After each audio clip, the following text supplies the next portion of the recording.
오늘 우리에게 주신 하나님 말씀 구약성경 사무엘상 14장 36절부터 46절까지 말씀을 저와 함께 읽어보겠습니다.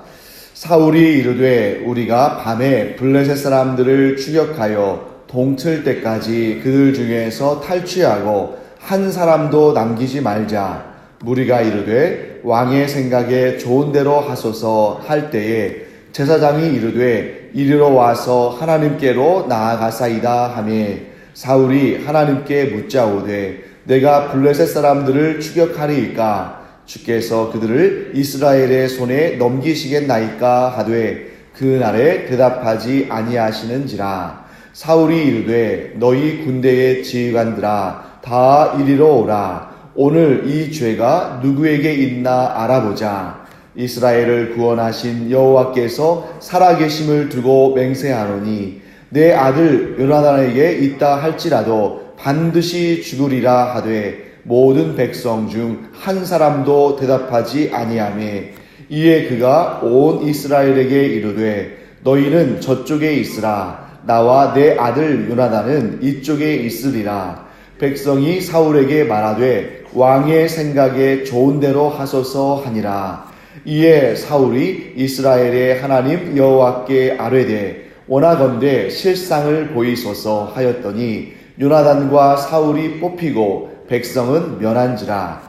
사울이 이르되 나와 내 아들 요나단 사이에 뽑으라 하였더니 요나단이 뽑히니라. 사울이 요나단에게 이르되 내가 행한 것을 내게 말하라. 요나단이 말하여 이르되 내가 다만 내 손에 가진 지팡이 끝으로 꿀을 조금 맛보았을 뿐이오나 내가 죽을 수밖에 없나이다. 사울이 이르되 요나단아 내가 반드시 죽으리라. 그렇지 않으면 하나님이 내게 벌을 내리시고 또 내리시기를 원하노라 하니 백성이 사울에게 말하되 이스라엘의 이 큰 구원을 이룬 요나단이 죽겠나이까. 결단코 그렇지 아니하니이다. 여호와의 살아계심을 두고 맹세하옵나니 그의 머리털 하나도 땅에 떨어지지 아니할 것은 그가 오늘 하나님과 동역하였음이니이다 하여 백성이 요나단을 구원하여 죽지 않게 하니라.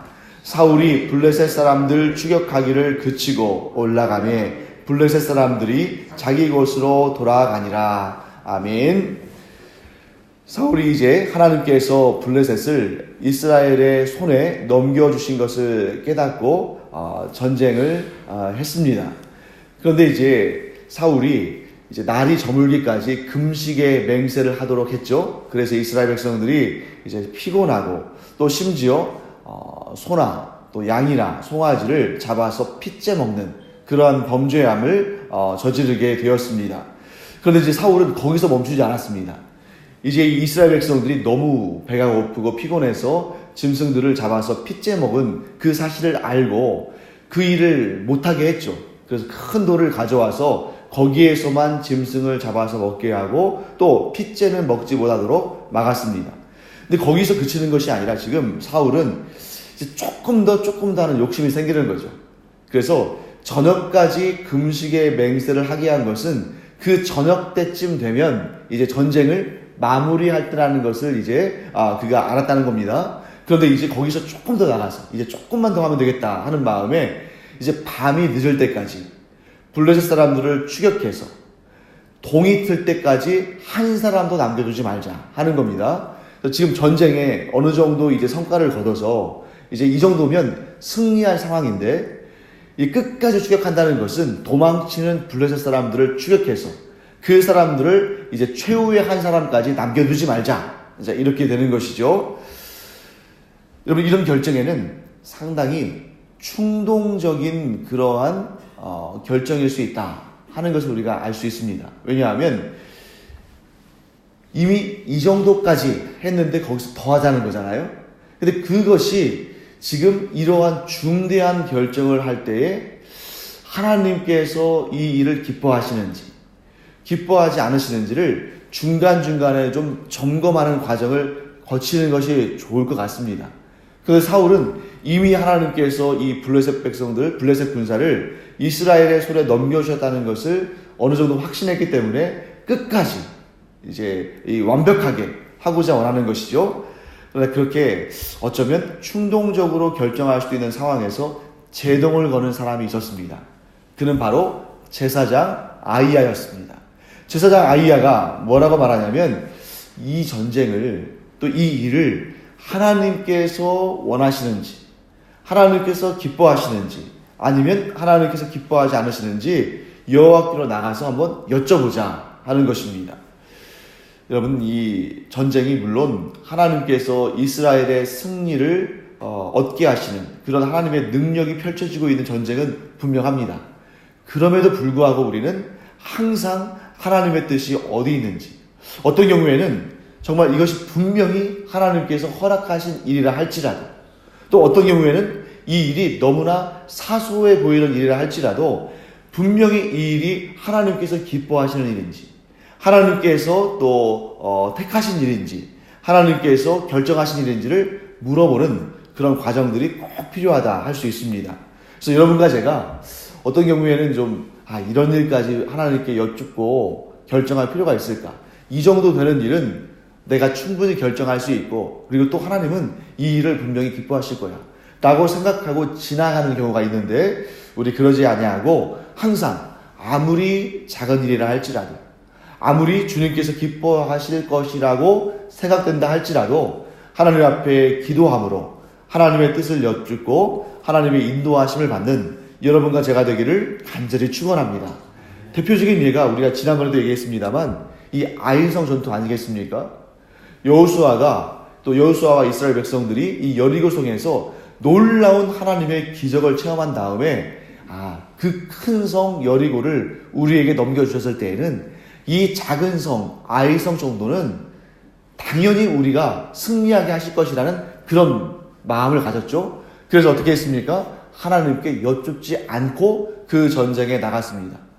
결과는 여러분과 제가 잘 알고 있죠. 아주 큰 피해를 얻었습니다. 그리고 그 성 전투에서 패배를 했죠. 사실 사람이 죽은 숫자로 따지면 아주 적은 숫자였어요. 하지만 패배했다는 것 자체가 큰 충격인 것이죠. 여러분과 제가 우리의 삶 가운데에 이러한 예기치 않은 패배로 충격을 받지 않을 수 있는 가장 좋은 방법, 모든 일에 있어서 하나님의 뜻을 묻고 하나님께 또 우리가 기도하는 그 일이야말로 우리의 삶 가운데 이런 충격적인 패배를 당하지 않는 가장 안전한 일이다, 가장 또 하나님께서 기뻐하시는 일이다 하는 것을 우리가 또 깨닫고 늘 기도에 힘쓰는 여러분과 제가 되기를 간절히 축원합니다. 그래서 우리 방금 전에 찬송했잖아요. 항상 깨어있고 기도하라, 또 항상 기도하고 깨어있으라. 이것은 우리가 항상 지켜야 할, 주님 오실 그날까지 결코 늦추지 않을 그런 일이 되기를 간절히 바랍니다. 그렇게 해서 이제 아이야가 하나님께 여쭙는 과정을 거치자 해서 이제 이스라엘과 사울이 하나님께 블레셋 사람들을 추격하는 그 중요한 일을 놓고 하나님께 여쭈어봤습니다. 그때 오늘 본문은 뭐라고 말씀하십니까? 여호와께서 대답하지 않으셨다 라고 말씀합니다. 이것은 여러분 참 이게 어려운 일이죠. 왜냐하면 이스라엘 백성들이 하나님 앞에 간절한 마음으로 구한 거잖아요. 그리고 사울도 사실 얼마나 간절한 마음으로 구했겠습니까? 왜? 고지가 바로 눈앞에 보이는데 지금 여기서 추격해서 그들을 무찌르면 이 나중에 여러분 지금 이 이스라엘 백성들이 거의 승리를 거둔 상태잖아요. 근데 여기에서 이 블레셋 사람들의 최후의 한 사람까지 다 처치하면 그 다음에 있을 문제를 미리 막을 수 있는 것입니다. 왜냐하면 이들 가운데 상당수의 군대가 이 블레셋 본국으로 돌아가면 그들이 또 이제 전쟁에 졌다는 것 때문에 또 막 분노하고 또 억울하고 또 이제 자기들 가운데 뭐 가족과 친척과 친구들 가운데 많이 전사했을 테니까 그들 가운데 이러한 분노가 치밀어서 또 군사를 모아서 들어올 수도 있는데, 그런데 그들 가운데 최후의 한 사람까지 다 처치한다면 그런 미래에 있을 수 있는 그런 문제들을 막을 수 있을 것 같다 라는 그런 생각을 했을 텐데 하나님께서 대답하지 않으신 것입니다. 사랑하는 성도 여러분, 우리가 여기에서 하나님의 뜻을 구할 때에 항상 우리의 마음먹은 대로, 우리가 생각한 대로, 우리가 계획한 대로만 되는 것은 아니라는 것을 알 수 있죠. 하지만 여러분, 그때에 우리는 신중해야 됩니다. 왜냐하면 내 뜻과 내 계획과 다른 응답이 올 때에는 나는 그 일에 대해서 완전히 알 수 없지만 완전히 아시는 하나님께서 그들에게 또 구하는 자들에게 가장 좋은 응답을 주신다는 것을 우리는 알아야 됩니다. 만일 여러분 여기에서 하나님께서 대답하지 않으시는데 무리해서 전쟁을 했다면 어떤 일이 발생했을까요? 여러분, 지금 600명 혹은 그보다 조금 더 되는 사람들이, 왜냐하면 이제 그 사이에 600명 이외에 또 이스라엘의 그 승리를 눈앞에 두고 많은 사람들이 또 왔으니까요. 그랬음에도 불구하고 여전히 이스라엘의 군대의 수는 블레셋 군대의 수보다 적었습니다. 그런데 이 적은 수를 가지고 이 블레셋의 큰 군대를 무찌르게 하신 것은 하나님의 역사였죠. 그런데 여러분, 반대로 지금 블레셋 군사들이 이제 패배했다는 그런 생각 가지고 이제 도망치고 있는데, 하나님의 뜻 가운데에 이스라엘 백성들이 하나님의 뜻에 순종하지 않는다면 하나님께서는 또한 얼마든지 패배해서 도망치는 블레셋이 승리하게 하실 수도 있는 것입니다. 지금 여기에서 이 아이야가 이스라엘 백성들과 사울에게 하나님의 뜻을 묻자고 한 것은 정말 최고의 하나님의 은혜인 거예요.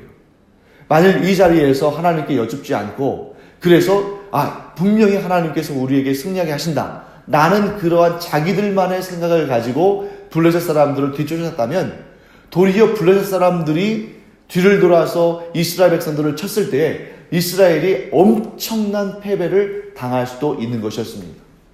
그래서 오히려 하나님께 여쭈었을 때 하나님께서 진격하지 말아라 라고 말씀하셨다면 그것이 이스라엘 백성들 눈에 보기에는 하나님께서 조금만 더 도와주시면 완벽한 승리를 거둘 수 있을 텐데, 이렇게 인간적으로 생각하실 수는 있지만 하나님의 뜻은 그것이 아니죠.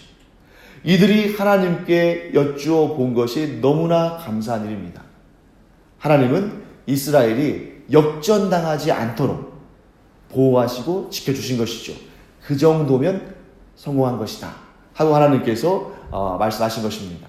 여기에서 여호와 하나님이 대답하지 않으신 것, 이것은 전쟁을 앞두고, 전쟁의 그 최후의 승리를 얻기까지 막 정말 마음이 앞서는 이 사람들의 입장에서는 하나님이 대답하지 않으신 것이지만 하나님의 입장에서는 최고의 대답을 주신 것이다 라고 우리는 생각할 수 있습니다.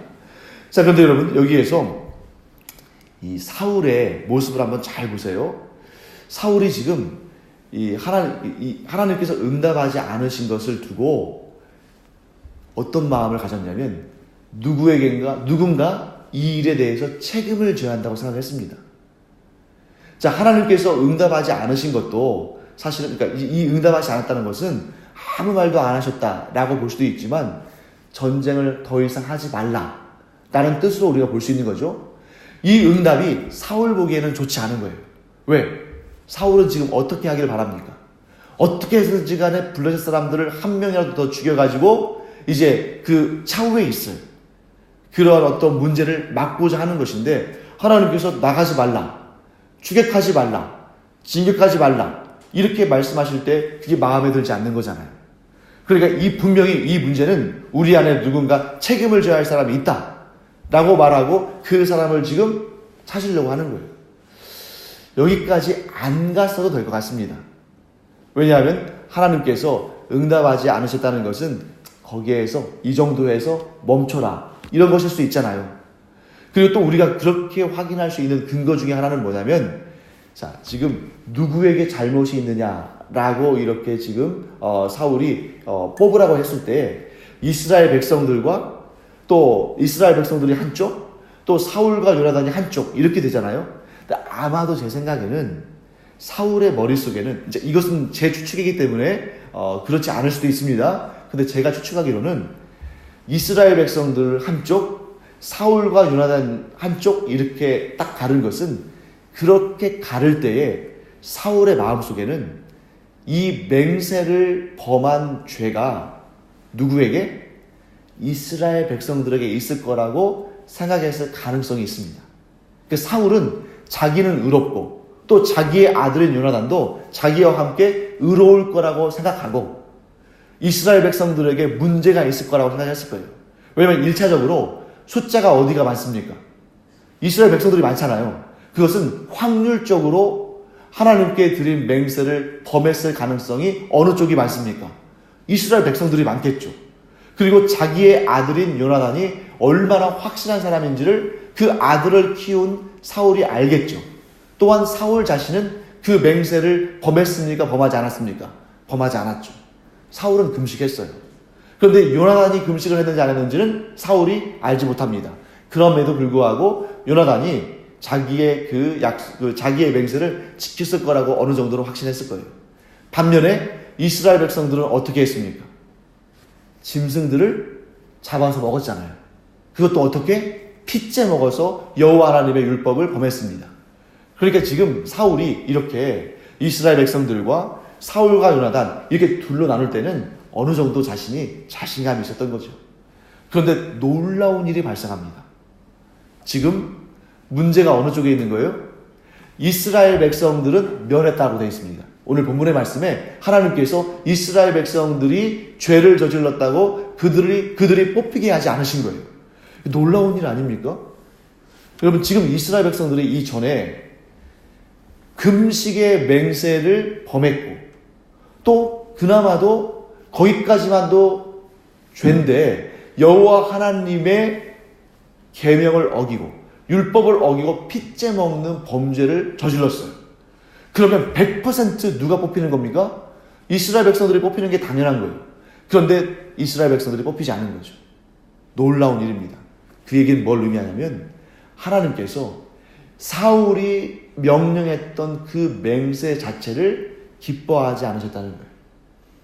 만약에 하나님께서 이 사울이 이스라엘 백성들로 하여금 맹세하게 한 그 맹세의 내용을 하나님께서 기뻐하셨다면 분명히 지금 이 순간 누가 뽑혀야 됩니까? 이스라엘 백성들이 뽑혀야 되죠. 그런데 이스라엘 백성들이 뽑히지 않고 사울과 요나단 이쪽 편이 뽑힌 거예요. 그러니까 이제 사울이 당황했죠. 그러면 우리 둘 중에 하나라는 얘기인데 둘 중에 누구에게 잘못이 있는지 또 뽑아봐라 했을 때 누가 뽑혔습니까? 요나단이 뽑혔죠. 아마도 이 순간에는 이 우림과 둠밈을 가지고 뽑았을 것 같아요. 그때 지금 이 둘 중에 하나를 뽑는 그 역할은 누가 했겠습니까? 제사장 아이야가 했겠죠. 여러분 여기에서 우리가 이 우림과 둠밈 이런 얘기는 들어본 적 있잖아요. 이제 우림과 둠밈에 대해서 제가 잠깐만 설명을 드리면 제사장이 이제 여러분 옛날에 우리나라도 이렇게 관복을 보면 이 가슴에 이렇게 무슨 그림 같은 게 있잖아요. 이게 흉패입니다. 근데 이스라엘의 제사장도 이 가슴에 흉패가 있어요. 그 흉패에는 12개의 보석들이 박혀 있습니다. 근데 왜 보석들이 12개겠어요? 서로 각각 다른 보석 12개가 박혀 있는데 왜 보석의 숫자가 12개겠습니까? 이스라엘의 12지파를 각각 상징하는 거죠. 그것이 이제 판결 흉패라고도 합니다. 이스라엘을 가슴에 품고 하나님 앞으로 나아가는 거죠. 그런데 이 판결 흉패를 왜 판결 흉패라고 부르냐면 그 안쪽에, 그러니까 이렇게 흉패가 있으면 그 안쪽에 공간이 있는데, 즉 주머니가 있는 겁니다. 그 주머니 속에 손을 넣을 수가 있어요. 그 주머니 속에 손을 넣으면 이 안에 보석 2개가 있습니다. 보석 2개일 수도 있고 혹은 그냥 일반적인 돌 2개일 수도 있는데 정확하게는 나와 있지 않은데 2개가 들어있어요. 그러니까 아마도 색깔이 다른 그러니까 색깔은 다르지만 모양은 같은 보석 2개나 혹은 돌 2개라면 검은색 돌 하나, 흰색 돌 하나. 그런데 이 돌이 완벽하게 재질도 무게도 모양도 동일해야 돼요. 만일 그렇지 않다면 제사장이 하나님께 여쭌 다음에 그것을 뽑을 때 자기의 속마음, 자기의 생각대로 뽑을 수 있잖아요. 딱 만져봤는데 하나가 조금 더 거칠거칠해요. 근데 그 거칠거칠한 게 검은색이고 그것이 만약에 노를 의미한다면 자기가 원할 때 그걸 뽑을 수 있잖아요. 그러니까 이 2개의 돌은 눈에 보이지 않으니까 색깔은 다르죠.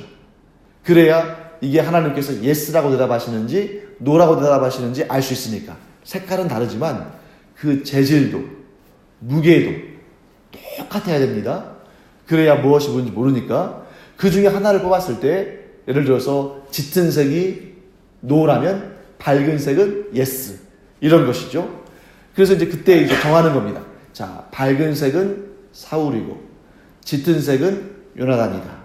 그럼 누구에게 잘못이 있는가 하고 하나님께 여쭈은 다음에 제사장이 그걸 뽑았을 때 짙은 색이 나왔다.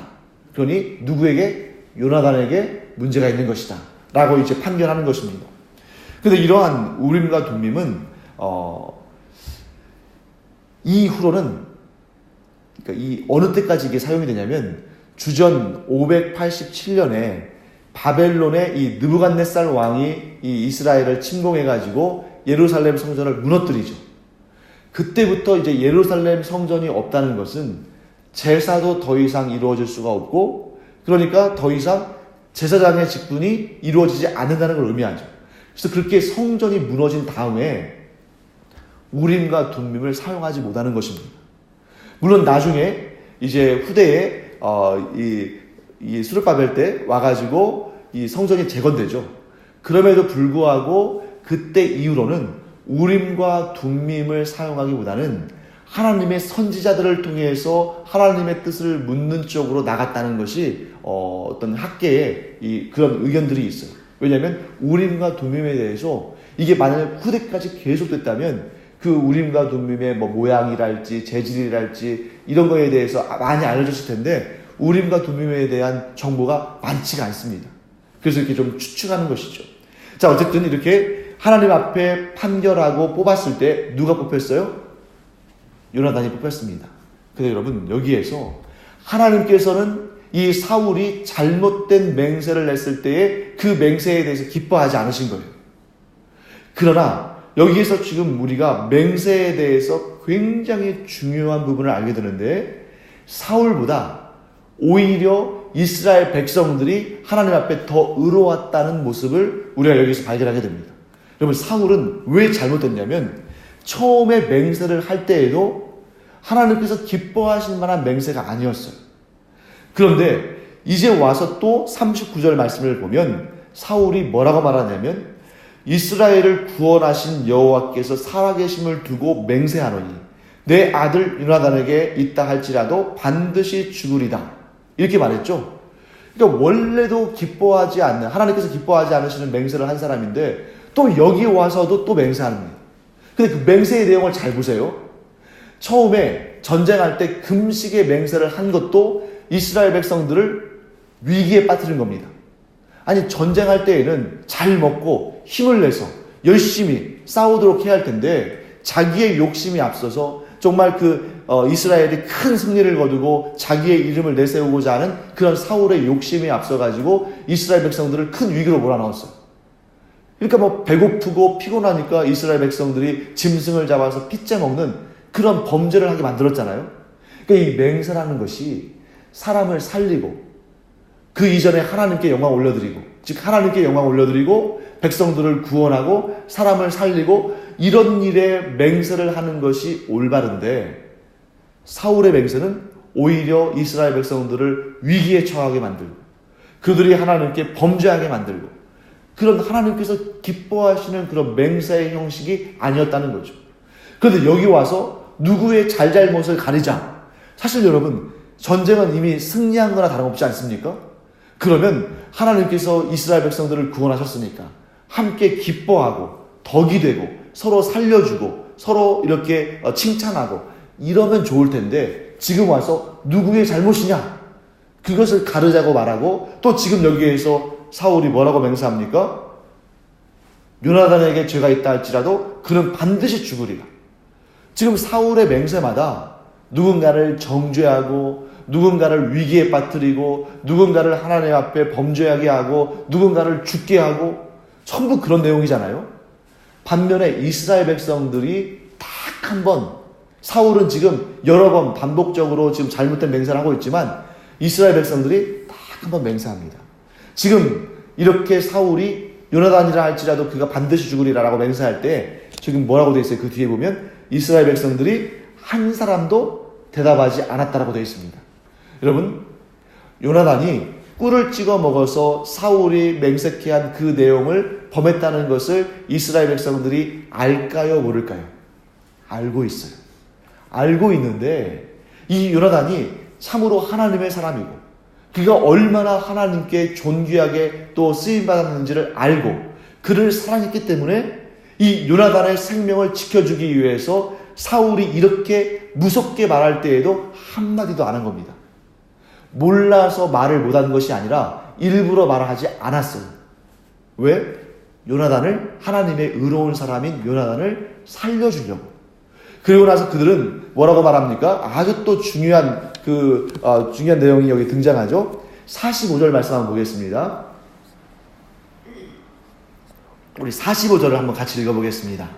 백성이 사울에게 말하되 이스라엘의 이 큰 구원을 이룬 요나단이 죽겠나이까 결단코 그렇지 아니하니이다.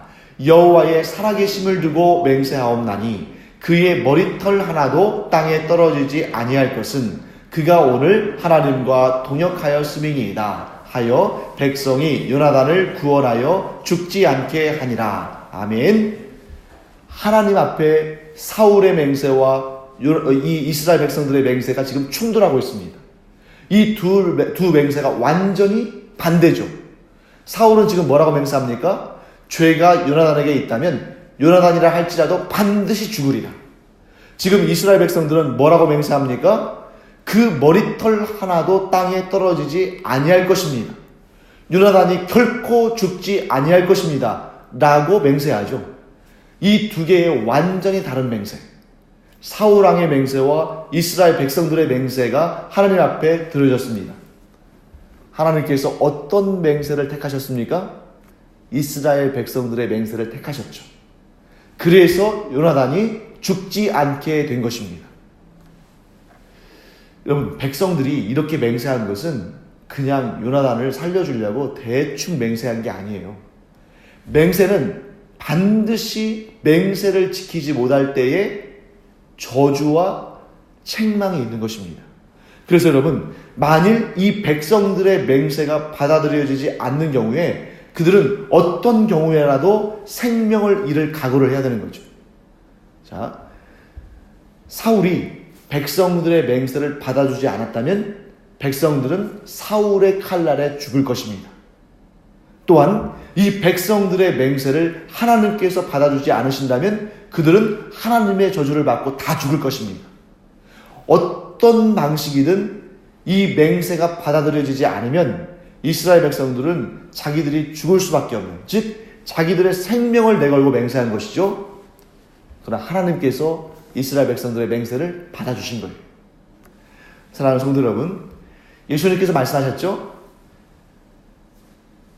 도무지 그 무엇으로도 맹세하지 말라. 왜 그런 말씀하셨을까요? 하나님은, 그 맹세를 들으시는 하나님은 완전하시지만 그 맹세를 하는 사람들은 완전하지 않기 때문이에요. 그러나 어쩔 수 없이 맹세를 한다면 어떻게 맹세해야 할까요? 하나님의 영광을 위해서, 그리고 사람들을 살리는 일을 위해서, 하나님의 나라 확장을 위해서, 또 의인들을 복되게 하기 위해서 이렇게 맹세를 해야 되는데 사울은 누군가를 고통에 빠뜨리고 누군가를 죽음의 위험에 빠뜨리는 그런 맹세를 했습니다. 사랑하는 성도 여러분, 여러분과 제가 기도할 때 웬만하면 맹세하지 않기를 간절히 바랍니다. 그게 예수님의 맹세예요. 왜? 하나님은 완전하시지만 기도하는 우리는 완전할 수는 없거든요. 그러니까 이 맹세는 단지 이 기도의 응답이 빠르게 되는 걸로 그치는 것이 아니라 이 맹세를 지키지 못했을 때에 거기에 대한 응당한 대가를 치러야 한다는 것이죠. 그러니까 맹세하지 않는 여러분과 제가 되기를 바랍니다. 그런데 맹세를 우리가 혹여라도 그런 맹세나 서약이나 서원을 한다면 하나님의 영광을 위해서, 또한 사람을 살리는 일에, 또한 하나님 나라를 확장하고 이 땅에 하나님의 놀라우신 은혜를 구하는 이러한 좋고 복되고 아름답고 귀한 일에 우리가 서약을 해야지, 누군가를 위기에 빠뜨리거나 또 누군가를 죽음에 이르게 하거나 혹은 하나님께서 기뻐하지 않는 그런 맹세나 서약이나 서원은 정말 우리는 절대 해서는 안 된다 하는 그런 마음 갖기를 원합니다. 그래서 우리는 맹세하지 않는 그런 기본을 갖춰야 합니다만, 우리의 이 기도회잖아요. 사실 여러분, 이 기도라는 것도 하나님과 약속을 하는 것이기도 하잖아요. 그래서 우리의 기도의 내용이 누군가를 정죄하거나 누군가를 판단하거나 누군가를 위기에 몰아넣을 수 있는 그런 기도가 아니라, 가장 먼저 하나님의 영광을 구하고 하나님의 나라와 그 의를 구하고, 즉 이 땅의 구원을 위해서 누군가를 살리고 누군가를 복되게 하고 누군가에게 은혜를 전달하는 그런 기도를 함으로 말미암아 하나님 앞에 의롭다 여기심을 받는 여러분과 제가 되기를 간절히 축원합니다. 하나님께서 의롭다고 여기시면 성경에 분명히 기록되어 있잖아요. 의인의 기도는 그 응답이 매우 빠르고 매우 정확합니다. 여러분과 제가 예수 안에서 의인이 있으니까 예수님처럼 살려주는 사람이 되고, 그래서 그 의인됨으로 말미암아 하나님의 놀라우신 응답의 그 역사를 경험하는 여러분과 제가 되기를 축원합니다. 기도하겠습니다. 하나님, 주님의 은혜를 감사드립니다. 오늘 사울이 여러 번 맹세했는데 그의 맹세를 잘 들여다보면 누군가를 위기에 빠뜨리고 누군가를 죽게 만들고 또 하나님께서 기뻐하지 않으시는 그러한 맹세들로 채워졌음을 봅니다. 하지만 우리는 또한 동시에 이스라엘 백성들의 맹세를 봅니다.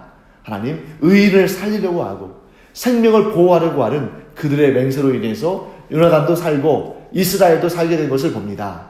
하나님, 저희들이 그와 같이 살려주는 사람, 복되게 하는 사람, 평화를 가져오는 사람 되게 하여 주시옵시고, 그 기도로 말미암아 하나님 앞에 의롭다 여기심을 받는 저희들 되게 하여 주시옵소서. 감사드리며 예수님의 이름으로 축복하며 기도합니다. 아멘. 이제는 우리 주 예수 그리스도의 은혜와 하나님 아버지의 놀라우신 사랑과 성령의 감동, 감화, 위로, 교통하심이 이 시간 하나님 앞에 기도할 때에 하나님의 영광을 구하며 하나님의 나라와 그 의를 구하며 하나님의 구원을 구하며 사람들을 살려주고 복되게 하고 또 그들에게 은혜를 끼치기를 원하는 주님의 사랑하시는 백성들 위에 이제로부터 영원토록 함께 있을지어다. 아멘. 이 시간 우리 기도할 때에 우리 또 주변의 사람들, 또 우리 성도들, 또 많은 이 세상에 있는 수많은 사람들을 위해서 기도할 때에 그들이 살아나기를, 그들이 구원받기를, 그들이 복받기를, 그들이 하나님의 은혜를 얻기를 간절히 구하며 그 기도에 응답받는 우리가 되기를 축원합니다. 기도하겠습니다.